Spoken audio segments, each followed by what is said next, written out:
gas lights we put in, I think the city learned a valuable lesson was to get them up, whatever, a foot or whatever, 15 inches of that concrete base, so that the salt isn't always laying around the bases of those poles, of the light poles. I don't know if that can be accomplished. That's what he was talking about with the black concrete bases. They're going to be up Okay. above like that, so you Okay. can see it. But instead of having a black pole with a white concrete, Right. Yep. A dark colored concrete under there, it should be very look nice. Yeah. But you're not gonna see a uniform elevation above the ground. Some of them are gonna be almost flush, and some are gonna be a little higher, due to the way that we have to get the light down onto the street, and also the location of it. So all these poles are gonna be of standard size or standard height. Yep.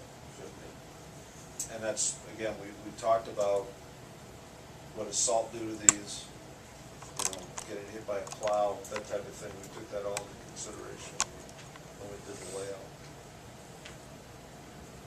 Because we don't want to go back and have to replace them because they keep getting creamed by something. The one, was it the white ones, Kathy?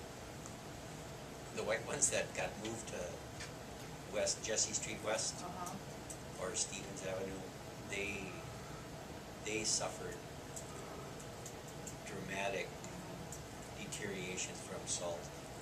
And that's, I think, the next version was, The brown was ones that to are out raise there them up. now, yeah. And of course, the standard, the material is probably better now than it was for those old Well, white yeah, ones they were even, steel but, and- yeah, and probably not as good a powder coating on them as Yeah. what they've developed now, but still, plows and wear and tear when it's at ground level, it does make a difference.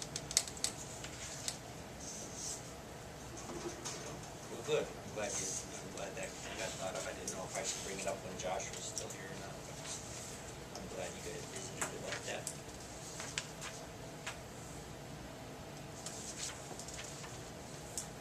So what's the staff recommendation here?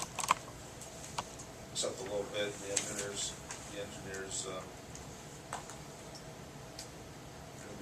recommendation. Go a little bit for, well, Norman's has, and then Wesco, we're good with that company. Yes.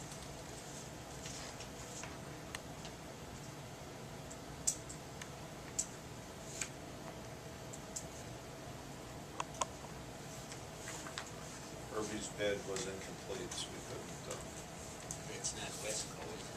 Wesco is. Oh, Werner, I'm sorry. It's Werner. Werner. Yeah. I'm sorry, I got my I'm mixed sorry. up. I handed those all out, and I didn't keep one for myself. Yeah. Norman's Electric and Werner. Right. Right. He's got a, No, I got caught the 187s, sorry. I'll make the motion that we accept these bids. Second? Motion by Mr. Bunky, second by Mr. Dahl, clarification, Norman's and Werner. Yes. Thank you.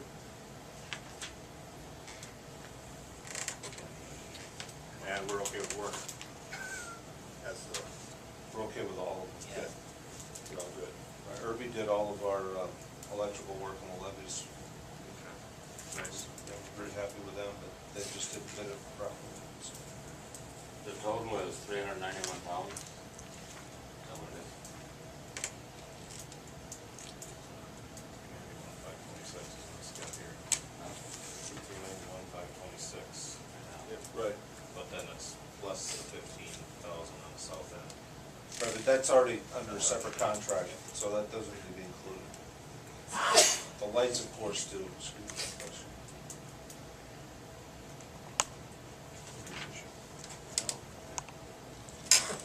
Just check. Thanks. Any other questions or comments? All in favor of the motion, say aye. Aye. Opposed? Motion passes. Thank you very much. Anything to add to this, Steve? 6 to 8 weeks, is the lead time on the poles. They all have electric, so at some point, if we wanna add decorative lighting, we can do that. And I think they'll all have flag poles on them too, holders, And ready for Christmas decorations. and planters, plant holders. Did we get the flags? I told them to measure them, so I'll double check with Tom.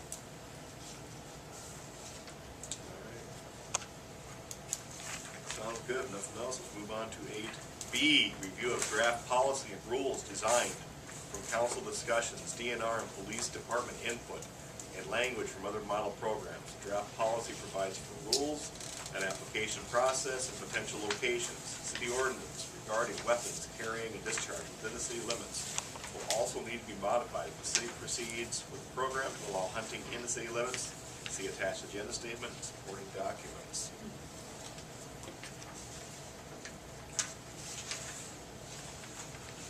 Talked to the folks in Red Wing, and they don't have it as an ordinance because every year their council reaffirms, adds to, or changes their policy. And so they didn't want to have public hearings and go through all the notification to change an ordinance, so they just made it a policy and referenced in the ordinance about deer hunting.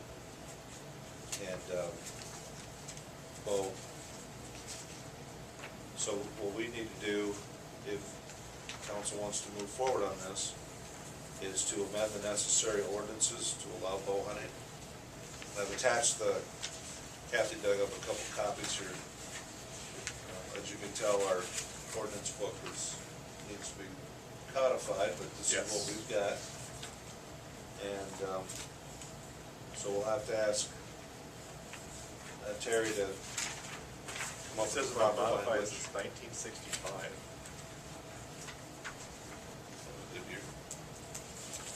What is that year, isn't it? And then I've listed out under the policy, what I've done is I've attached findings to explain why we're doing this, given deer hunters' rules and policies, shown what an application and rules form could look like, and then also a landowner permission slip. And then I provided a map just with some circled in areas, you probably can't even read them, but some areas that I thought might be the better ones where hunting could be allowed. Again, on the private property, they'd have to get permission. Even on the public property, if they were within 100 yards of a home, they'd have to get the homeowner's permission, which is why on that sheet I've got multiple places to sign. Oh, down here in the corner, is that, right down here across the creek from isn't that the cornfield, isn't that Kingsley's? Yes. That's private property, Yeah. correct. Okay. Same with on the west side of the Highway 43 bridge. That's Himley's property over the canoe launch. That's private property. And you have private property with the school, the new school site and their cornfield. And then also in the northwest part, up by the Rush Creek. I've got a question here though, do the second page, one, two, three, the third page.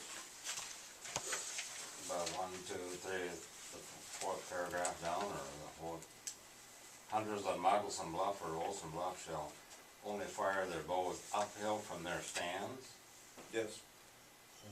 Means you gotta be aimed You gotta be aiming up uphill. down the hill, Towards the houses. so that the bull Away goes from into the the bluff. And we're not gonna open Moccasin Bluff on top. I'm not proposing it. Nor on the north side. Why not? Well, I don't think it makes much sense to have those walking trails up there and the overlooks and allow people to hunt.